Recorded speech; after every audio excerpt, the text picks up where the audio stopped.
Lord, maraming salamat po sa inyo. Lord, gawin niyo ako sa akin po. Kahit na rin sa ilalim. Pagkakas ako sa inyo.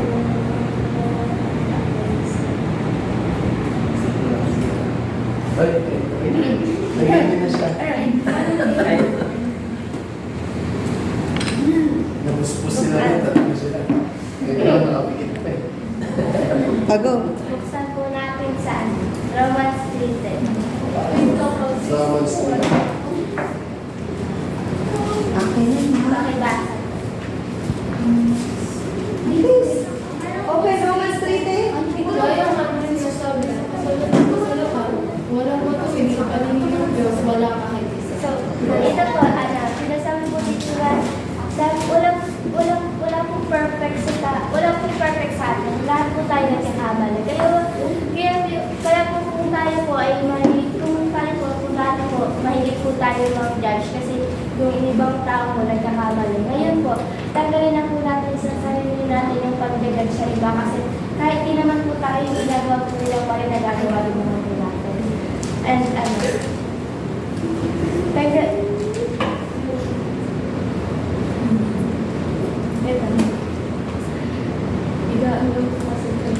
Bigla. so, tanggalin po natin yung ganong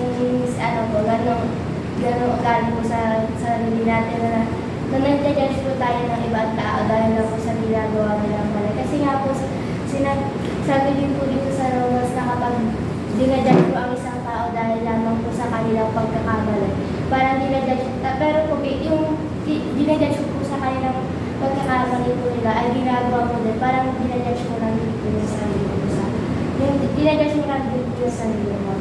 So,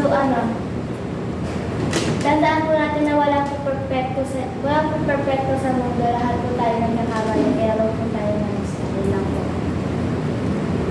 Ano kayo sa? Ayan, si Tatay Josh mo.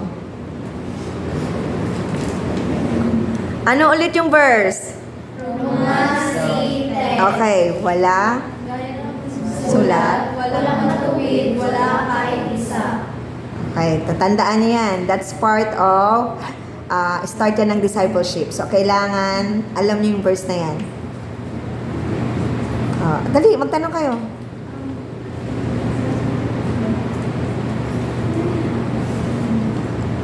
Or kayo may add-on, may confusion.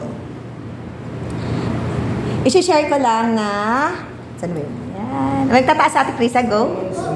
Okay. Ayan. Minsan naririnig natin na hindi ako perfect, tao lang ako. Isang hilig nating naririnig sa iba, pero hindi ko naman naririnig sa inyo. I'm so blessed. Yun ang lagi nating dinadahilan pag may mali tayong ginawa. Hindi ako perfect, tao lang kasi ako. Remember, when we accept Jesus Christ as our Lord and Savior, ano na tayo? Binigyan na tayong karapatang maging Diyos. So we have to walk according to His ways and His righteousness. So, hindi ka na ordinaryong tao. Anak ka na ng Diyos. Para hindi ka ka-level ni Jesus Christ, ha? Baka naman sa anak na ako ng Diyos, I can do it. Tatawid ako sa ilog. No, hindi. Oo, yan, ganun. Hindi maganda yan. Ayan. So, yun. Okay? Add-on ko lang doon. Extra rice. Okay.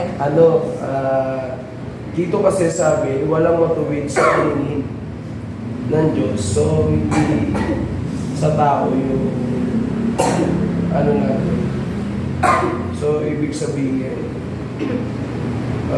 lahat tayo is nagkasala. Kung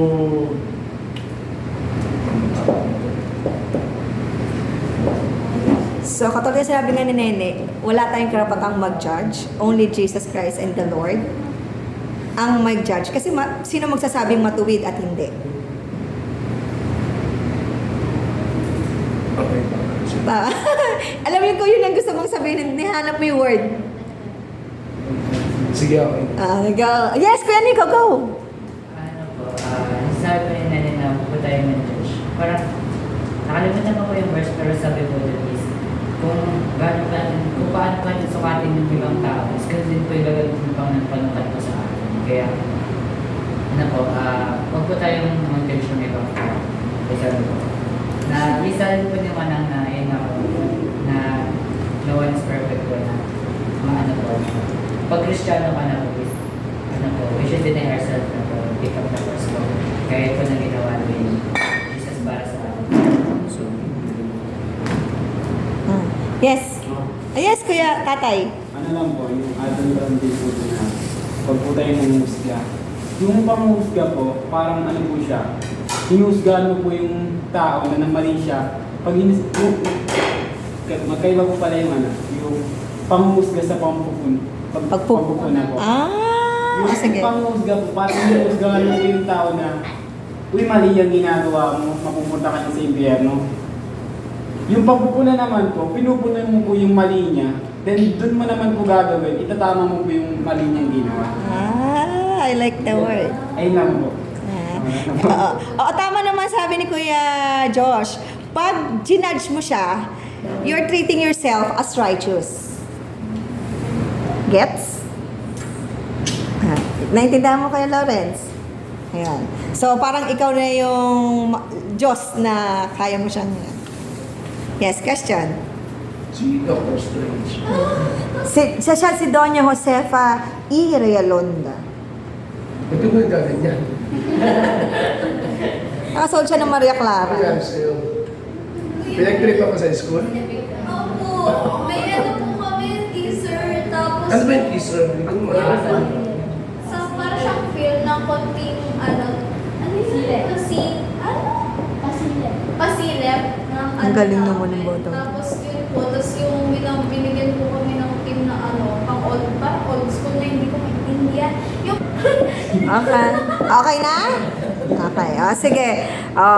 So, maraming salamat po, Ate Nene, sa shinare niyo po. You close the prayer and pray mo na po yung pagpa-practice. Let us pray po. Lord, maraming salamat po sa inyo, Lord. Gabayan niyo po kami, Lord. Gabayan niyo din po kami sa aming pagpa-practice, Lord. Kayo din po ang mag-anis. Dahil mag-guide sa amin sa aming pagpa-practice sa aming sasama. Amen. Alright, maraming salamat po.